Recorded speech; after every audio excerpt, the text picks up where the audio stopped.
La chèvre ne fait pas partie des espèces retenues par Jean-Luc Maillard, parce qu'effectivement, il n'a pas connaissance de l'existence d'une chèvre qu'on a baptisée par la suite chèvre des fossés.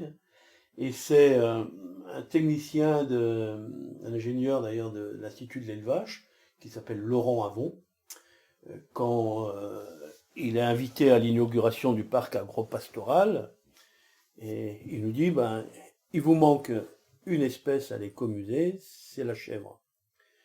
Et c'est là qu'il commence à nous raconter cette histoire de chèvre commune de l'Ouest, que lui voyait encore dans ses tournées d'élevage quand il venait en Bretagne voir les éleveurs de Froment-du-Léon, d'Armoricaine.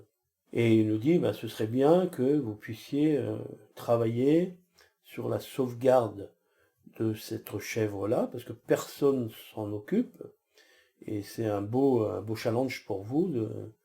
Et moi c'est un défi qui m'a tout de suite plu, parce que quand il nous décrit, quand il nous montre les photos de ces chèvres, bah, je dis, bah oui, bah, ces chèvres-là, je les ai connues chez moi. Il y en a une qui s'appelait Pauline et l'autre qui s'appelait Perrette. Et donc lui, il m'a dit, bah, moi, cette chèvre-là, pour lui trouver, je ne vais pas l'appeler chèvre commune de l'Ouest, ça fait un peu trop long. Je l'ai appelée chèvre des fossés, parce que c'est la chèvre qui est tout le temps attachée à la sortie de la ferme pour entretenir le fossé et le talus. Il dit, j'aurais pu l'appeler chèvre des talus, c'est pareil. Voilà, c'est parti, le nom chèvre des fossés est né comme ça. Et c'est effectivement, moi, cette chèvre-là, je me dis, ben oui, il y a peut-être encore sur le Trégor quelques chèvres qui traînent. Et donc, une de mes missions sur 95, 96, a été effectivement d'aller battre la campagne pour retrouver la fameuse chèvre des fossés. Et effectivement, j'ai trouvé quelques animaux qui ressemblaient encore à la chèvre des fossés, mais qui apparemment, effectivement, avaient vu du croisement, en particulier avec de la race alpine ou de la race poitevine. Et donc j'ai été déçu de ce que j'avais retrouvé sur le Trégor. Et c'est là que je me suis souvenu que quand j'avais fait ma formation de Pontivy autour de mon activité agrotourisme, sur mon projet de conservatoire, il y avait un de mes collègues du Morbihan qui m'avait filé un article de presse comme quoi il existait un troupeau de chèvres sauvages à la pointe de la Hague, dans le Cotentin. Et donc j'avais retrouvé ce fameux article que j'avais gardé précieusement. Et effectivement, il y avait un troupeau sauvage de chèvres et qui correspondait à la chèvre des fossés. Et donc là, à l'époque, on était, par le biais du mouton avranchin, j'étais en contact avec le technicien ovin de la Chambre d'agriculture de Saint-Lô, qui s'appelait Olivier de Laval. Nous voilà partis en tournée dans la Manche. On a atterri chez une dame qui s'appelait Madeleine Boeuf, du côté de Pringbeck, dans la Manche, là-bas. Et effectivement, il y avait un troupeau de chèvres qui déambulait autour de la ferme. Il y avait une chèvre qui correspondait effectivement à l'image que j'avais, l'image d'Épinal que j'avais de la chèvre des fossés. Et donc cette chèvre-là, qui s'appelait Aubépine, quand on lui a demandé à Madeleine Boeuf si elle voulait bien la vendre, elle ne voulait pas la vendre parce que c'était sa préférée. Alors une chèvre, ça valait peut-être 10 francs. Du coup, je lui avais carrément proposé 500 francs. Et là, quand j'ai proposé 500 francs pour elle, je sais pas, c'est une petite dame sûrement qui avait une pension de retraite agricole qui était misérable. Et quand je lui ai proposé 500 francs, j'ai vu que ça, son visage a changé, elle est restée très, très étonnée, et puis même si c'était sa préférée, donc elle a accepté de nous vendre cette chèvre 500 francs. Mais c'est vrai que pour moi c'était un bon investissement, parce que cette fameuse aubépine, ça a été un peu la tête de pont de la lignée de chèvres de l'écomusée. Elle était pleine quand on l'a achetée. Donc quand je l'ai ramenée à l'écomusée, elle a fait deux chevreaux, mais deux chevreaux qui étaient blancs. Et moi,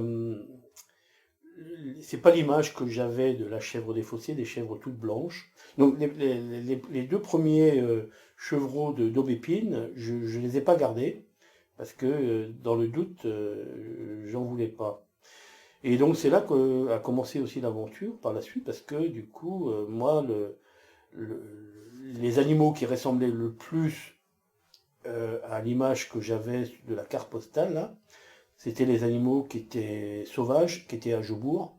Et donc on s'est dit, ben voilà, il serait intéressant finalement de capturer un bouc à la Hague pour faire saillir notre chèvre, notre bépine, hein. Et au moins là, on serait sûr de relancer un peu la race pure qui correspondait à notre image, hein. Il y avait des boucs avec du poil magnifique. Donc on s'est rapproché un peu de l'association c'est le groupe mammalogique normand, qui s'occupait un peu de ce troupeau. Ce troupeau n'avait pas de statut juridique, entre parenthèses, il n'appartenait à personne. Et donc c'est là que moi j'ai eu l'idée de dire, bah, on a tout simplement qu'à mettre en place un système où on déclenche des chaleurs chez les chèvres, et quand ils sont en période de chaleur, donc c'est la période où elles peuvent s'accoupler, et on envoie les chèvres sur le terrain directement. Et donc quand on a jugé il était temps qu'on intervienne, ben, on s'est rapproché du troupeau. Le troupeau est remonté sur la falaise, et on a récupéré on a récupéré nos chèvres. Quand on repartait avec nos chèvres, ben, les animaux ont commencé à nous suivre.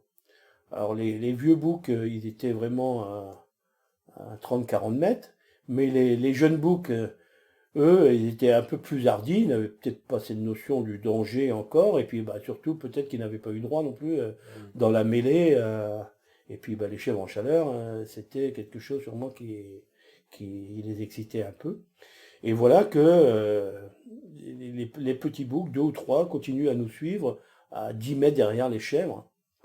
Donc je dis à mon collègue, bah, attends, je vais me planquer dans un buisson, et toi tu vas continuer avec les chèvres, et puis quand ils vont passer, je vais sauter dessus, je vais en capturer un.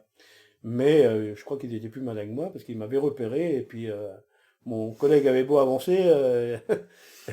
Donc on s'est dit, bon, allez, il faut qu'on trouve une autre ruse, ça va pas marcher. On est remonté jusqu'à notre camionnette qu'on avait garée pas loin du sentier, là. Et on voyait toujours les petits boucs ils n'ont pas eu peur du camion du tout, de la camionnette, et ils étaient toujours autour de nous. Donc on s'est dit, ben voilà, on va attacher les chèvres dans le trafic. Et puis bon, il y a une porte latérale sur le trafic. On a pris entre parenthèses un fil de clôture qui traînait, qui traînait par là, et on a attaché la porte arrière au fil de clôture qu'on a fait sortir par la porte latérale, et on est parti se planquer dans les buissons, et on a laissé la porte ouverte. Et ben du coup, comme les petits boucs ne nous voyaient plus, les chèvres étaient là à la tâche, à porter. Il y a un qui est rentré dans le camion, et puis ben voilà, on a tiré sur le fil de fer et fermé la porte arrière. On est reparti avec un bouquillon, donc on avait fait coup double finalement.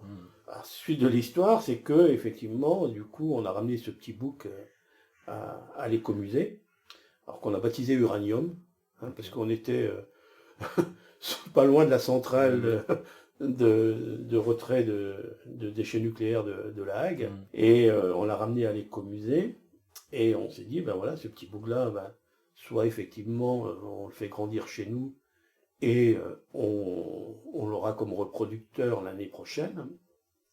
Alors ce qu'on a fait aussi, c'est tout de suite ce qu'on a fait, bah, c'est parce qu'on avait pris un risque sanitaire, entre parenthèses. On a fait une prise de sang sur ce petit bouc, voir s'il n'était pas porteur de brucellose. Quand on a reçu le résultat négatif du petit bouc, bah, on était bien contents. Donc là, on a reprovoqué une réunion avec le groupe mammalogique normand et le conservatoire du littoral, en leur disant, ben voilà, le projet qu'on avait de faire reproduire, de capturer, etc., on vous annonce que on a été sur place, qu'on a fait saillir nos chèvres, et seulement on a capturé également un petit bouc. Alors là, ça a été un peu le ton est monté un peu, parce qu'ils nous ont accusés de voleurs, en disant, ben ouais, comment ça se fait, vous êtes des voleurs. Ben, par ailleurs, on avait reçu un courrier du conservatoire du littoral, donc on leur a dit, on a volé quoi? Vous êtes propriétaire du petit bouc? Bah non. conservatoire du littoral, vous êtes propriétaire du petit bouc? Bah non. Bah alors on n'a rien volé du tout. On a emprunté, on a pris un risque. Donc on peut vous confirmer maintenant que si le petit bouc n'est pas porteur de brucellose, le troupeau sûrement n'est pas porteur de brucellose non plus. Et donc ils ont exigé quand même qu'on le rende. Ils ont exigé qu'on le rende. Donc nous on voulait, avec Jean-Luc, on voulait pas faire de scandale où les politiques se mêlent de ça en recevant des courriers du Conseil général de la Manche, etc. On leur a dit ok, on vous rendra ce petit bouc, seulement nous on le fera prélever à Cap-Gène, c'est-à-dire qu'on fera prélever de la semence de ce petit bouc en cryoconservation. On veut mettre de côté de la semence de ce petit bouc-là en cryoconservation pour des inséminations futures, et on vous le rendra après. Donc on est arrivé à ce compromis-là. Effectivement, donc le petit bouc, moi je l'ai envoyé à un centre d'insémination qui s'appelle Cap-Gène. Ils ont prélevé de la semence sur ce petit bouc-là. Donc actuellement, on a en stock peut-être 200 semences de ce petit bouc-là. Et on l'a rendu effectivement à Jobourg. Alors, et là, ça leur a fait prendre conscience quand même que la chèvre des fossés, c'était un sujet qui était intéressant. Et ils ont décidé à l'époque de monter un petit élevage parallèle aux animaux qui étaient sur la falaise pour faire la promotion de la chèvre des fossés. Et par contre, ils l'ont débaptisé. Il s'appelle plus Uranium, il s'appelle Mathias, je crois.